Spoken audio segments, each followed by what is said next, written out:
بسم اللہ الرحمن الرحیم۔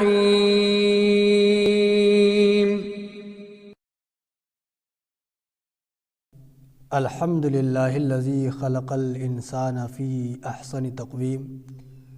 والصلاة والسلام علی من کان نبیا وآدم بین الماء والطین، اما بعد۔ حضرات گرامی، نماز کے مسائل کا سلسلہ جاری ہے، اور آج نماز کے مسائل کی تیسری قسط ہے۔ آج کے مسائل میں پہلا سوال یہ ہے کہ تشہد میں زانوں پر ہاتھ رکھنے کا صحیح طریقہ کیا ہے؟ تشہد یعنی جب ہم اتحیات کے لیے بیٹھتے ہیں تو اس میں زانوں یعنی جانگوں پر ہاتھ رکھنے کا صحیح طریقہ کیا ہے؟ تو اس کا جواب یہ ہے کہ تشہد میں زانوں پر ہاتھ رکھنے کا صحیح طریقہ یہ ہے کہ ہاتھ اس طرح رکھا جائے کہ ہاتھوں کی انگلیاں گھٹنوں کو چھو رہی ہوں، گھٹنوں کو اس طرح نہ پکڑیں جس طرح رکوع میں پکڑتے ہیں، اور یہ مردوں کے لیے ہے، اور عورتوں کے لیے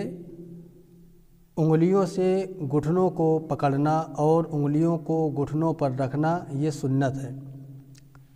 اور مثلا اگر کوئی شخص تشہد میں بیٹھتا ہے تو اس کے گھٹنے اس طرح ہوتے ہیں مڑے ہوئے، تو ہاتھ اس طرح رکھیں کہ ہاتھوں کی انگلیاں گھٹنوں کو چھو رہی ہوں، گھٹنوں کا جو ابتدائی حصہ ہے اس کو چھو رہی ہوں، اس طرح نہ پکڑیں جس طرح رکوع میں پکڑتے ہیں، اور نہ ہی گھٹنوں سے اتنا دور رکھیں کہ گھٹنوں سے بہت زیادہ انگلیاں دور ہو جائیں اور گھٹنوں کو چھو نہ رہی ہوں۔ اگر گھٹنوں سے دور ہو گئی انگلیاں تو یہ بھی خلاف سنت ہے، اور اگر گھٹنوں کو بالکل پکڑ کر بیٹھیں گے تو یہ بھی خلاف سنت ہے۔ سنت طریقہ یہ ہے کہ اس طرح ہاتھ رکھیں کہ انگلیاں گھٹنوں کو چھو رہی ہوں۔ اگلا سوال یہ ہے کہ اگر کوئی شخص 3 یا 4 رکعتی نماز میں دوسرے رکعت کے تشہد میں اتحیات کے بعد درود شریف پڑھ لے تو اس کی نماز کا کیا حکم ہے؟ اس پر سجدہ سہو واجب ہوگا یا نہیں؟ تو اس کا جواب یہ ہے کہ اس کی 2 صورتیں ہیں۔ ایک صورت تو یہ ہے کہ آدمی تنہا نماز پڑھے، اور دوسری صورت یہ ہے کہ امام کے پیچھے ہو۔ دونوں کا حکم الگ الگ ہے۔ پہلے کا حکم یعنی اگر کوئی شخص تنہا نماز پڑھ رہا ہو، تو اگر کوئی شخص تنہا نماز پڑھ رہا ہو اور وہ نماز فرض، واجب یا سنت مؤکدہ کی نماز ہو، تو اس صورت میں اتحیات کے بعد اگر کسی نے درود شریف پڑھ لیا، بلکہ صرف اللہم صلی علی محمد تک پڑھ لیا، تو اس پر سجدہ سہو واجب ہو جائے گا۔ اور اگر اللہم صلی علی تک کہا تھا اور یاد آ گیا اور فوراً تیسری رکعت کے لیے کھڑا ہو گیا تو اس صورت میں سجدہ سہو واجب نہیں ہوگا۔ اور اگر وہ نماز سنت غیر مؤکدہ کی ہو، مثلا عصر سے پہلے والی 4 رکعت اور عشاء سے پہلے والی 4 رکعت، تو اس میں اگر کسی نے اتحیات کے بعد درود شریف پڑھ لیا تو اس میں سجدہ سہو واجب نہیں ہوگا، بلکہ بعض فقہا نے فرمایا کہ سنت غیر مؤکدہ میں اتحیات کے بعد درود شریف پڑھ لینا اور درود شریف پڑھنے کے بعد تیسری رکعت کے لیے اٹھنا ہی مستحب ہے، لیکن فرض، واجب اور سنت مؤکدہ میں واجب یہ ہے کہ اتحیات کے بعد فوراً تیسری رکعت کے لیے کھڑا ہو جائے اور درود نہ پڑھے۔ اور یہ تو ہو گیا منفرد کا حکم جو تنہا نماز پڑھ رہا ہو، اور ایک ہے مقتدی، جو شخص امام کے پیچھے ہو، تو اس کے بارے میں حکم یہ ہے کہ اگر مقتدی اتحیات کے بعد درود شریف پڑھ لے گا تو اس پر سجدہ سہو واجب نہیں ہوگا، اس لیے کہ مقتدی سلام پھیرنے تک امام کے تابع ہوا کرتا ہے، اور مقتدی اگر کوئی غلطی کرتا ہے تو مقتدی پر الگ سے سجدہ سہو واجب نہیں ہوا کرتا۔ البتہ اتنا ضرور ہے کہ مقتدی کے لیے اتحیات کے بعد درود شریف پڑھنا منع ہے، لیکن اگر کوئی شخص درود شریف پڑھ لے رہا ہے بھول کر یا جان بوجھ کر تو اس پر سجدہ سہو واجب نہیں ہوگا۔ لیکن امام اگر پڑھ لے گا تو ظاہر سی بات ہے کہ امام اگر التحیات کے بعد درود شریف پڑھے گا تو امام پر سجدہ سہو واجب ہو جائے گا، اور جب امام پر واجب ہو جائے گا تو اس کے ساتھ ساتھ مقتدی بھی سجدہ سہو کریں گے۔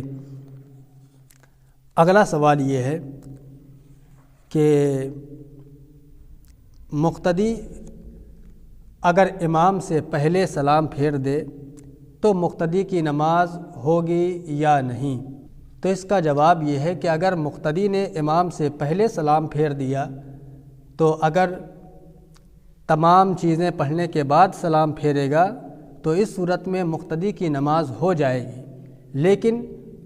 بغیر کسی ضرورت کے، بغیر کسی عذر کے مقتدی کا امام سے پہلے سلام پھیرنا مکروہ تحریمی اور ناجائز ہے،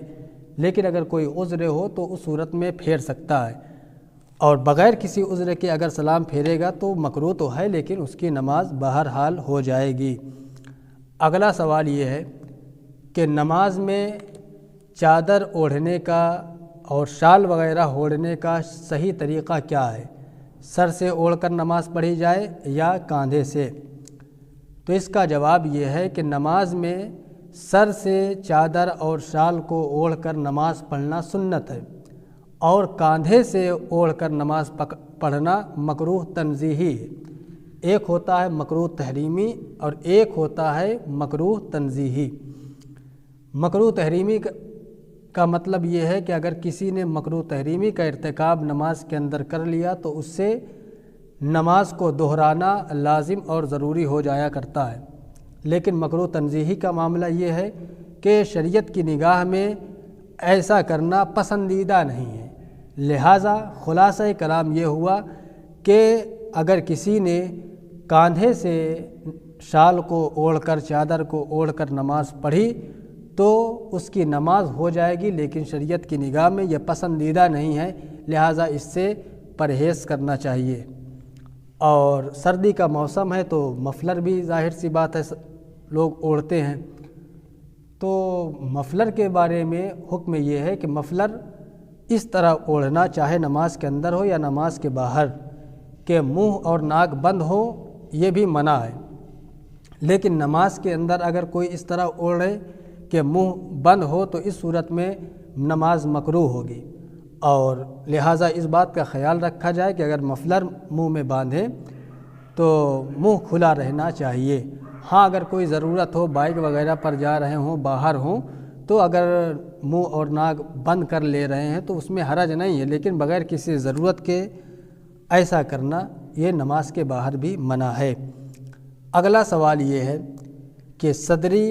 کے بٹن یا جیکٹ کا چین وغیرہ کھول کر نماز پڑھنا کیسا ہے؟ تو اس کا جواب یہ ہے کہ اگر اندر سے کوئی کرتا یا شرٹ وغیرہ اس طرح پہنے ہیں کہ اوپر تک کرتا اور شرٹ کی بٹن بند ہے، کہ سینے کی ہڈیاں نظر نہیں آ رہی ہیں، تو اس صورت میں صدری کے بٹن کھولنے میں یا جیکٹ کے چین کو کھولنے میں حرج نہیں ہے، نماز بغیر کسی کراہت کے درست اور جائز ہو جائے گی۔ اس لیے کہ دیکھیے بہت ساری چیزیں ہوتی ہیں جو عرف کے اعتبار سے بدلا کرتی ہیں، کبھی کسی زمانے میں اس طرح اس لباس کو پہننا منع ہوا کرتا ہے اور اچھا نہیں سمجھا جاتا، معیوب سمجھا جاتا ہے، لیکن کبھی وہی چیز دوسرے زمانے میں اگر کوئی شخص پہنے گا تو وہ چیز معیوب نہیں سمجھی جاتی ہے۔ صدری اور جیکٹ وغیرہ کے چین اور بٹن کو کھولنا کسی زمانے میں